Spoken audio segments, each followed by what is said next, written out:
안녕하세요, 여러분. 오늘 만나 뵙게 돼서 반갑습니다. 제 소개부터 잠깐 하고 시작하도록 하겠습니다. 저는 KT에서 전략 사업 컨설팅 부문에서 고투마켓 본부를 맡고 있습니다. 이전에서는 마이크로소프트에서 애저 솔루션 세일즈 총괄을 했었습니다. 오늘 세 가지 주제를 여러분들과 함께 좀 생각해 보고자 합니다. 하나는 깊숙이 일상까지 오게 된 AI, 그게 어떻게 활용되고 있는지 함께 같이 좀 얘기해 보고 싶고요. 두 번째는 AI 에이전트로 협업과 함께 어떻게 더 넓어지는 세상이 이루어지고 있는지 한번 케이스를 가지고 한번 얘기해 보고 싶습니다. 마지막으로는 AI가 이제 국가적 경쟁력으로 도약의 발판이 되고 있습니다. 그것이 다른 국가들은 어떻게 준비되고 있는지 같이 한번 알아보려고 합니다. 시작에 앞서 제 얘기를 먼저 해보도록 하겠습니다. AI for all, 모두의 AI가 되기 위해서 여러분들의 일상에 AI는 얼마만큼 다가왔나요? 제 얘기를 하나 해볼게요. 4년 전 제가 주택을 하나 구매했습니다. 주택을 하나 구매하고 이사를 가기 전까지 일시적으로 1가구 2주택이었습니다. 1가구 1주택의 몇 가지 조건들을 이제 만족시키면 비과세 혜택이 있기 때문에 양도세에서 좀 절감을 받는 부분이 있어서 저는 4년 전에 그렇게 신고를 했었습니다. 그리고 4년이 지난 한 몇 달 전입니다. 국세청에서 어느 날 갑자기 4년 전 얘기를 하면서 과소신고에 대한 부분을 책망하면서 이만큼의 본세와 그 다음에 누진세까지 포함된 세금이 날아왔습니다. 굉장히 당황스러웠고 굉장히 곤혹스러웠었습니다. 이유는 저는 아직도 1가구 1주택이고 실질적으로 2주택을 소유한 적이 없었기 때문에 첫 번째 국가의 정책이었었던 투자를 방지하고 그리고 실제 수요자를 보호한다는 취지의 좋은 정책이었음에도 불구하고 4년 전 그때는 한 3개월 안에 40여 번의 부동산 법이 바뀌는 굉장히 어려운 시기였기 때문입니다. 아무튼 저는 그 세금 통지서가 나올 것이라는 것을 받고 굉장히 고민을 했습니다. 이유는 납세자한테는 의무가 있고 과세 당국한테는 권한이 있습니다. 사실은 기울어진 운동장이기 때문에 만약에 여러분들한테 닥쳤다고 하면 어떻게 푸시겠습니까? 그래서 저는 일단 세무서를 몇 번 찾아갔습니다. 찾아가서 두 군데 정도 찾아가서 상담을 받고 이 사건을 좀 의뢰를 했더니 두 군데 다 동일하게 4년 전에 그 법을 지키지 않은 것은 본인의 과오고 그것은 이길 승산이 없다라는 판단을 받게 됩니다. 그래서 저는 굉장히 실망을 하고 세금을 내야 되겠구나라고 생각하다가 근데 너무 억울한 거죠. 제가 이 세금을 다 내기에는 정말로 정책의 취지에 맞게끔 저는 1가구 1주택을 마쳤기 때문에 그래서 저는 그때 어떻게 생각했느냐? AI 세무사를 찾기 시작합니다. 그래서 제가 O사, P사, 그리고 D사 3개 컴퓨터를 열고 3개의 에이전트를 열고 저의 어려운 점을 토로하기 시작합니다. 프롬프트를 넣기 시작하죠. 정말 하소연을 정말 해봤습니다. 제가 이러한 일이 있었고 얼마나 억울하고 근데 지금 이런 일이 벌어졌고 난 어떻게 해야 되니? 라고 물어봤습니다. 3개의 AI 서비스도 여러 가지 답을 해주더라고요. 굉장히 디테일하고 굉장히 형식에 맞게끔 저에게 가이드를 해주더라고요. 그래서 저는 용기를 얻고 조세 불복 신청 그리고 과세 전 적부심 심사를 들어갑니다. 정말 단어 하나하나 외우기도 어려운 저런 세법과 관련된 부분들은 저도 전혀 모르는 분야이기 때문에 굉장히 어려움이 많았습니다만 AI 서비스의 도움으로 사실 굉장히 많은 분량의 저의 정당성을 내용하는 것들을 정리하고 실제로 과세 전 적부심 심사에 가서 제가 7명의 배심원 앞에서 저의 청구인의 변론을 하게 됩니다. 제가 하면서 느끼고 배웠었던 몇 가지가 있습니다. 하나는 AI는 특정 도메인에서 이제 정말 깊숙하게 전문가만큼 도움을 줄 수 있겠구나라는 것 하나와 HCI가 아니라 Human AI 인터액션이 프롬프트로 모든 것이 이루어지는구나 그런 부분들을 느꼈고 그리고 궁극적으로 제가 이 사건에서 승소를 하게 됩니다. 저는 그래서 그때 느꼈었던 건 아까 기울어졌었던 운동장을 평등하게 만들 수 있는 것이 AI의 힘이구나. 그래서 AI 데모크라틱이라고 하는 것, AI for all이라고 하는 어떻게 보면 명제 같은 일들이 저에게도 다가왔었던 하나의 사례를 말씀드리고 싶었습니다. 자, 이제 AI라고 생각해 보면 과거에는 산업혁명이라고 말했는데 이제는 르네상스에 더 가깝다고 생각합니다. 이유는 지브리풍의 서비스가 나오자마자 여러분들의 모든 프로필들이 다 바뀐 것처럼 샘 알트만이 그런 얘기를 했다고 하더라고요. 26개월 전에 챗GPT가 나오고 나서 5일 만에 100만 명을 모았는데 그때 너무 열광했는데 지브리풍 하나 서비스 했더니 1시간 만에 100만 명이 모이더라. 굉장하죠? 창작 욕구를 AI 서비스가 맞추게 되니 그렇게 다가오는 현실이 있었습니다. 여러분들 아십니까? 한국의 페이 사용자가 월드와이드 2번째입니다. 미국에 이어서 저희가 가장 많이 쓰고 있습니다. 그리고 퍼플렉시티라고 하는 대화형 검색에서 저 오징어 게임에서 나왔었던 어떤 위트적인 내용인데 이제 대화형으로 실질적으로 검색이 아닌 대화형으로 모든 서비스들을 다 찾게 된다는 얘기입니다. 새로운 일상을 만드는 AI가 여러분들한테는 어떻게 다가오십니까? 하나는 여러분들의 창작 욕구가 있다고 하면 AI 서비스로 이제 쉽게 무언가를 만들어낼 수 있는 창작의 민주화, 그리고 여러분들의 아이디어만 있다. 그렇다고 하면 그것을 코딩을 통해서 서비스를 만들어낼 수도 있습니다. 바이브 코드를 통해서 GitHub 코파일럿은 이제 코드를 생성해서 만들어주는 것뿐만 아니라 품질 검사하고 그리고 에러를 잡고 다시 그것을 디버깅한 다음에 새로운 버전을 내놓는 어떻게 보면 자연어로 대화식으로 코드를 만들어내는 세상까지 왔습니다. 수익의 민주화는 또 어떤 걸까요? 맨 마지막에 있는 저분은 나름대로의 고령이신데 AI 서비스로 본인들이 갖고 있는 아이디어로 빠르게 글을 만들어서 블로깅을 하는 그런 예시도 있었습니다. AI 축은 좌측에 있는 기술에서 이제 오른쪽에 있는 여러분들 앞으로 고객 앞으로 다가가고 있습니다. 기술이 백엔드의 기술에서 프론트엔드의 사용자로 가고 있다는 것이죠. 뭐 좌측에 있는 내용들은 좀 재미없는 내용들이니까 글로 읽으시면 될 것 같고 다양한 기술들을 굉장히 많은 노력을 하고 있었는데 이제는 이것들이 많이 보편화돼서 앞으로 나가고 있습니다. 사용자들한테 첫 번째로 보여지는 페이지가 얼마나 중요한지는 아시지 않습니까? 그래서 모든 글로벌 빅테크들이 SNS를 통해 갖고 본인의 페이지로 가장 먼저 와서 대화를 시작하고 검색을 할 수 있게끔 만들어내고 있는 트렌드가 있습니다. AI가 어느 만큼 일상이 됐는지에는 산업계에도 많은 변화가 있습니다. 기존의 소프트웨어 애저 서비스라고 하는 SaaS 형태, 어떻게 보면 하나의 패키지된 솔루션을 유저한테 바로 줘서 쓸 수 있게끔 레디 투 서비스 할 수 있는 서비스들이 이제는 AI 서비스들이 워낙 보편화되고 그리고 성능도 많이 좋아졌고 그리고 가격을 낮출 수 있는 여러 가지 방법들도 생겼습니다. 그것이 가능해지니까 오른쪽에 있는 핀포인트에 대한 솔루션 시대까지 가고 있습니다.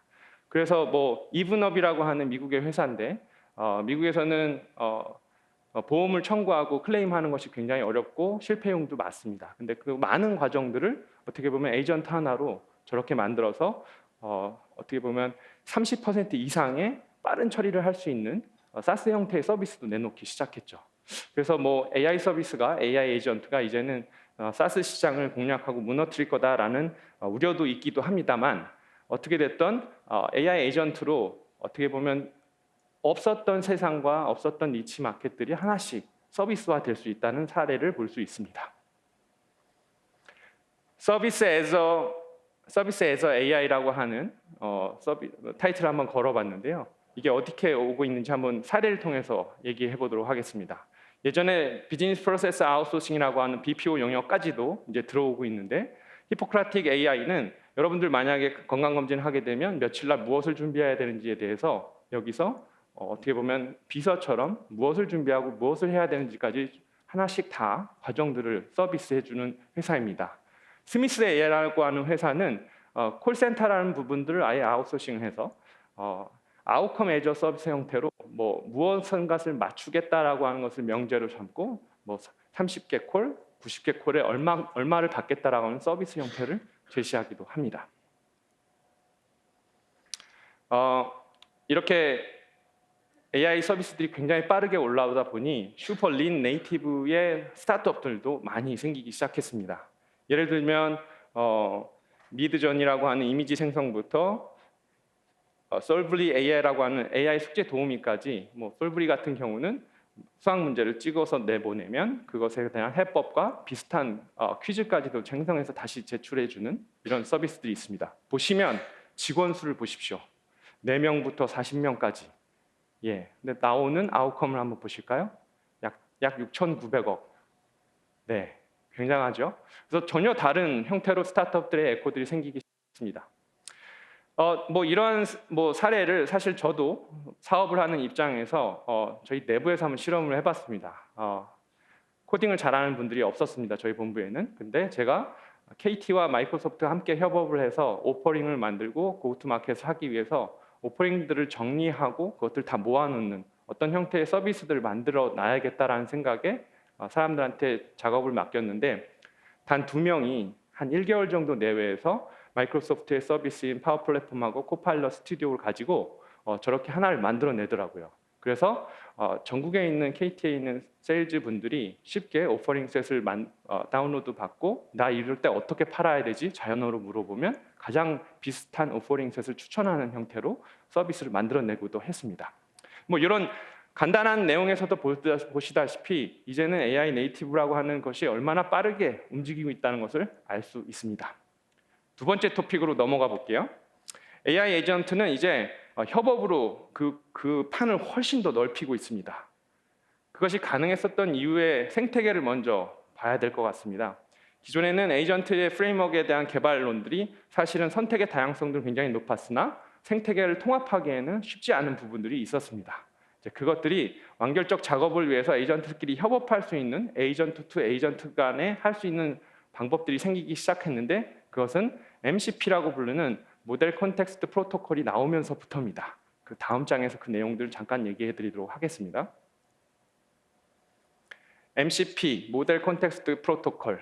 가장 쉽게 얘기해 드리면 여러분들이 갖고 있는 USB 타입 여러 가지가 있잖아요. C 타입도 있고 뭐 다른 타입들도 있습니다. 그것들을 다 모아서 하나의 슬롯에다 넣고 마지막에 하나의 컴퓨터에 넣는다고 하면 뭐 이런 형태의 다른 타입의 슬롯들을 하나에 모아서 연결시켜주는 역할을 하는 것을 MCP라고 비유할 수 있을 것 같습니다.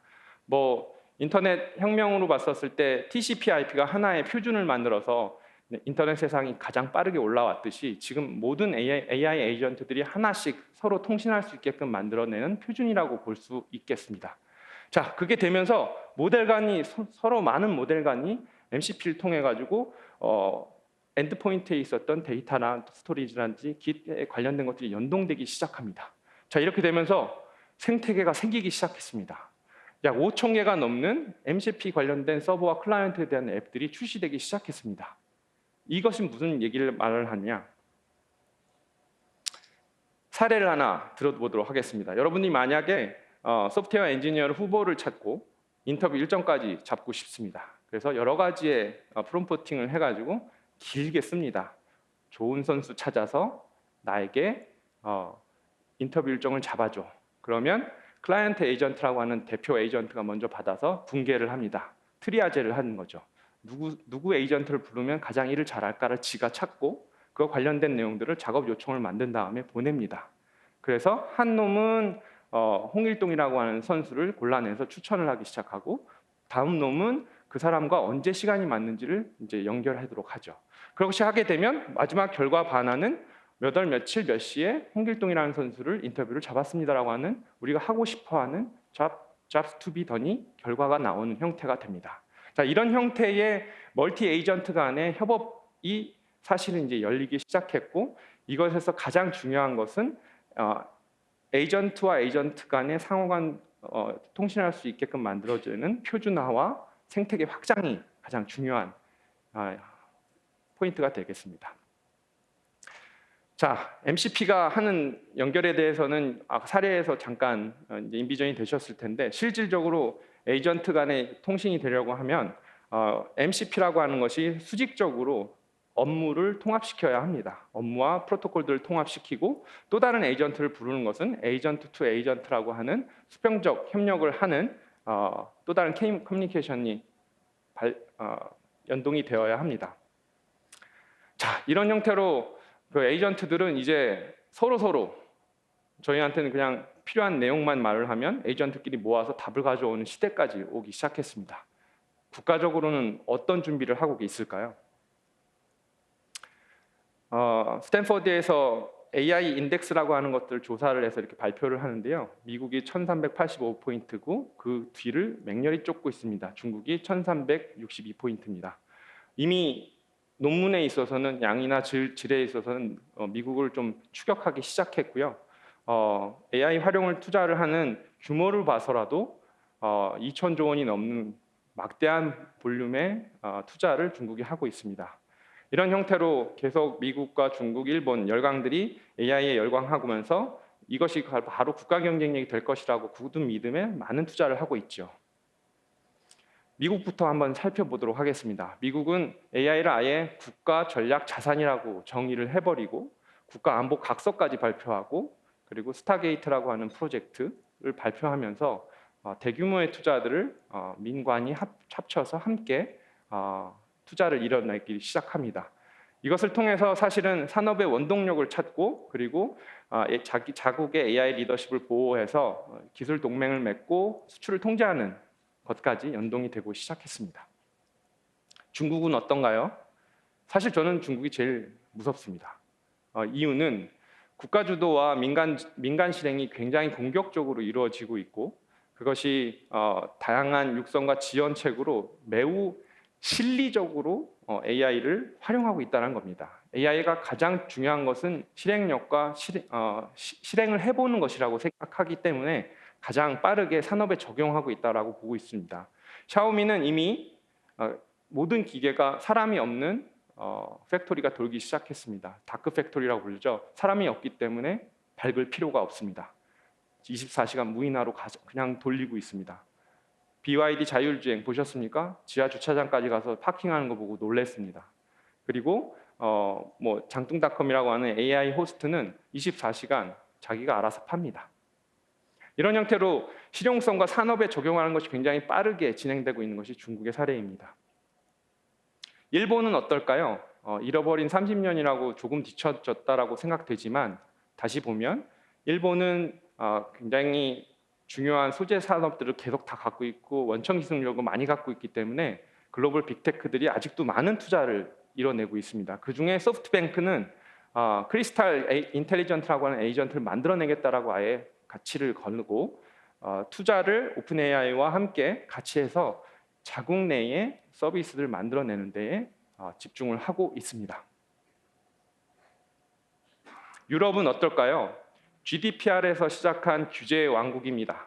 그렇지만 AI 시대에서 규제가 계속 발목을 잡을 수는 없다라고 판단이 되어서 규제를 단순화할 것이라고 아예 천명하고 여러 국가들이 협력하기 시작했습니다.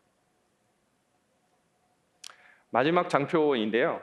우리나라는 원천 기술들이 굉장히 많지만 굉장히 빠르게 도입도 하지만 어떻게 보면 더 다음 단계를 나가기 위한 부분들이 좀 더 힘이 집중되어야 된다고 봅니다. KT는 그래서 대한민국의 AX를 위한 노력을 3가지 정도로 생각하고 있는데요. 국가 AI 전략의 정책 방향에 따라서 AX 풀스택이라고 불리는 데이터 센터, 인프라스트럭처, 플랫폼, 모델, 에이전트까지 모든 스택들을 다 엔지니어링 형태로 가장 빠르게 만들어내서 고객에게 제공하려고 하고 있습니다. 그것을 하기 위해서는 좋은 선수가 필요한데 AXT라고 하는 전문가 조직을 신설해서 6월에 출범했습니다. 약 300명의 인력들을 목표로 출범을 했고 한국에 있는 가장 잘하는 AX 전문가와 마이크로소프트의 본사에 가장 잘하는 좋은 선수들과 함께 고객에게 AX 트랜스포메이션을 전달하고자 합니다. 아울러 데이터가 주권이 되는 세상이 왔기 때문에 한국적 AI와 KT가 정의한 시큐어 퍼블릭 클라우드라고 하는 형태의 인프라 풀스택도 만들어내기 시작했습니다. 그리고 이것을 잘 하기 위해서는 AI 인재들이 가장 중요합니다. 그래서 국가적 스킬링 이니셔티브를 아예 만들고 저희가 이제 시작한 것은 대학생들 대상으로 AI 교육센터를 설립해서 실제로 교육을 시작하기로 했습니다. 대한민국의 AI 리터러시 향상을 위해서는 교육과 그다음에 실제로 해보는 것, 실행력 이것이 뒷받침되어야 된다고 굳게 믿습니다. 대한민국 대표 AICT 컴퍼니로 변화하고 있는 KT에 대한 행보를 주목해 주시고 앞으로 여러분들과 함께 AI가 어떻게 보면 우리의 생활과 그리고 우리의 산업을 바꾸는 큰 초석이 되게끔 같이 노력하도록 하겠습니다. 경청해 주셔서 감사합니다.